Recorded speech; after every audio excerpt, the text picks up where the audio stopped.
Hey guys, this is RolloutReviews with RolloutReviews, bringing you another BIONICLE review. This time it is set number 70787. That is a lot of sevens. Tahu, Master of Fire!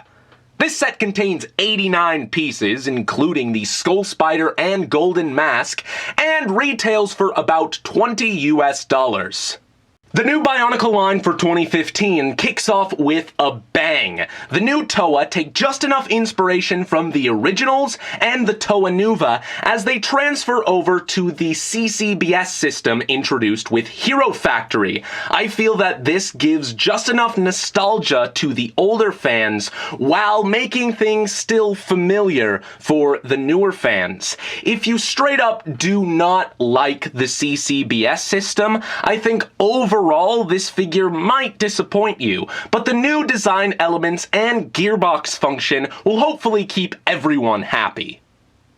Tahu is now a $20 Titan set and more complex than ever before. We'll take an in-depth look at his build starting from the bottom up. Honestly, his legs are the weakest part about his construction, and take a lot of inspiration from the Brain Attack Furno XL. I find it strange that his feet and hands are silver, despite the only other silver on his person being his swords.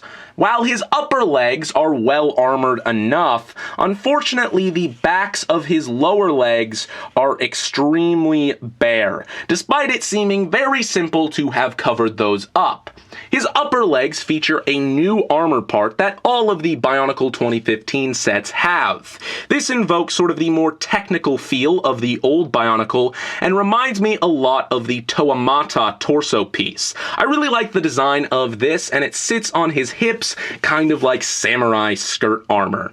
Last but not least, Tahu features some friction extenders in both his hips and his ankles, and while these add a lot of friction to the joints, keeping him in some crazy poses, the tolerances are a little bit weird, and sometimes when you're moving it around, this will pop right off. From the front, his torso is fairly straightforward, just a standard Hero Factory chest piece, and then an added chest piece towards the top. There is some printing there, and it's very well done, very crisp and shiny. However, I feel like the design is abstract and all over the place. It feels like the designers made it complex for the sake of complexity, rather than coming up with a cohesive design. Unfortunately, there are some exposed ball joints on either side of this chest piece, just due to the nature of how this is constructed. There's a Hero Factory frame piece there, and then the arms attached to an added assembly towards the back, so those are left bare. Towards the back, he's got a little bit of extra armor here to help fill things out, which I greatly appreciate. More importantly, however, he's got a couple of extra swords stored back here. Now, you can leave them swept down like this if that's what you prefer, but you're meant to bring them up and over his shoulders, like this.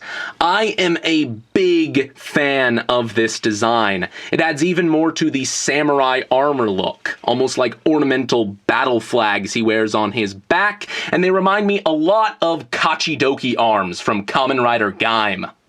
Speaking of arms, he has a couple of the new armor piece on either one of them, one at the shoulder and one at the cuff. He also has some translucent orange shell pieces to complement them. The armor up here is attached via a separate ball joint and will get out of the way in most poses you put him into. Once again, he has standard Hero Factory hands here in silver. Not only does Tahu reference his own previous incarnations, but between the golden armor and new fire swords, he also pays homage to Toa Likan from 2004. These new weapons look very similar to Toa Likan's weapons of choice, the Fire Greatswords. These are my favorite Toa tools of all time, so you can only imagine that I think the designs of these are pretty cool as well. They add a little bit of their own flair, of course, pun entirely intended, with these translucent fire pieces. There's also a couple of extra pieces on the end of one sword to support the dual weapon functionality. Tahu wears the Mask of Fire. They've done away with individual Konoe names and powers, and now the masks provide the user their elemental abilities. Honestly, I'm completely okay with this simplification.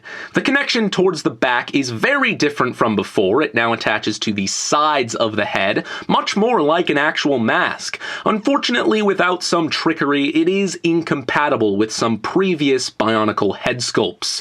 This mask looks very similar to the original How, at least much more so than the How Nuva did. You also get a golden version of this mask with the set. This is a great convenience because back in 2002, to get the golden masks, you had to search for them in Konoe packs that were blind boxes. It's provided here, and that saves you the trouble. Now that the mask no longer attaches to the face through the mouth, the head sculpt can look a lot better.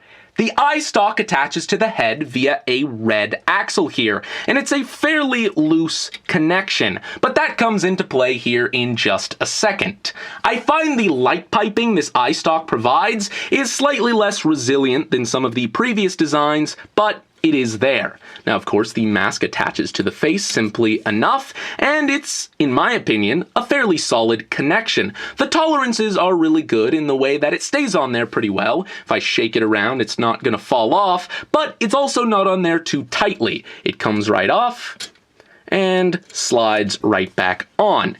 If we come to the back, we can take the eye stalk here and press it down to launch the mask. Now, I wasn't too sure about this gimmick initially, but now that I've been playing around with it a lot, it is a whole lot of fun, and will definitely be really fun for kids especially, despite it maybe not making a whole lot of sense. There is Tahu with the red mask, and here is Tahu with the golden mask. Now, these new sets have gear functions, just like the original Toa. However, these guys one-up them in just about every way by also having ball joints in the shoulders for added articulation. If we turn to the back here, we can see a bright yellow gear, signifying that this is where you turn to activate the function. Before we do that, however, we are going to move the shoulder pads and the swords on the back out of the way for the best results. I definitely recommend that. Now, if we turn this gear here, the arms will swing up and down. This is so fun and really good to see back.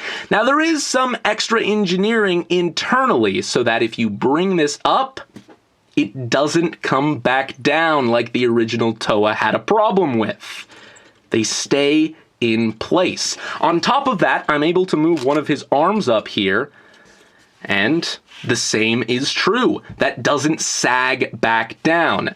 This is accomplished with this gearbox piece in the back. There's some extra gears right here, much smaller ones, whose only purpose is to add some extra friction. This allows the best of both worlds in terms of posing and functions.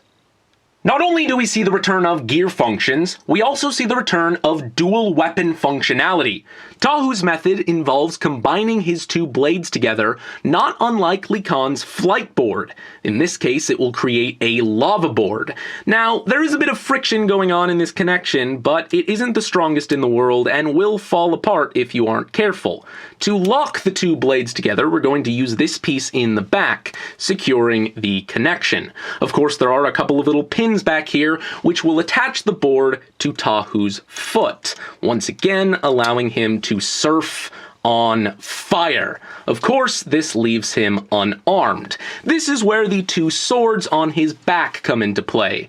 We can remove them there and attach them to his hands so that he's ready for battle, even surfing on lava. In an attempt to incorporate some kind of conflict in just about every set, LEGO has included a skull spider.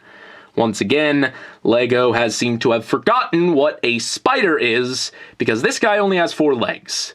But I digress. Tahu comes with a skull spider in this nice light green color. I really like the look of this guy. Each one of his 4 legs is on a joint and has a little bit of articulation, and honestly, despite its size, This is a fairly intimidating design.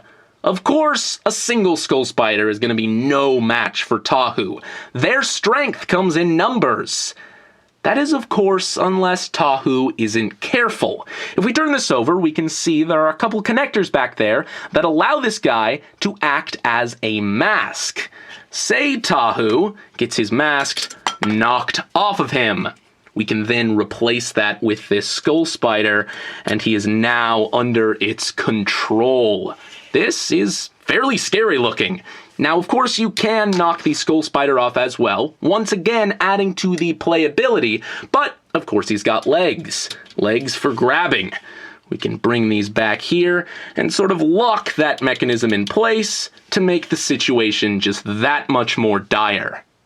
In the end, above all else, what makes this a great set is the sheer amount of play value. Right out of the box, there is a story-driven play scheme. Tahu wants his golden mask, and the skull spider wants to stop him from getting it. From there, you can let your imagination go wild, and there isn't a necessity to buy any other sets in the line. That is something that very little of the original Bionicle sets had to offer. Tahu alone is packed full of play features, and is a perfect combination of new and old themes. Personally, I feel that he is one of the strongest as a set of the 6 new Toa, and if you can only pick up a couple of them out of this new line, definitely make Tahu one of them. So, that is about it, guys, and this is IX Roll at IX, signing off.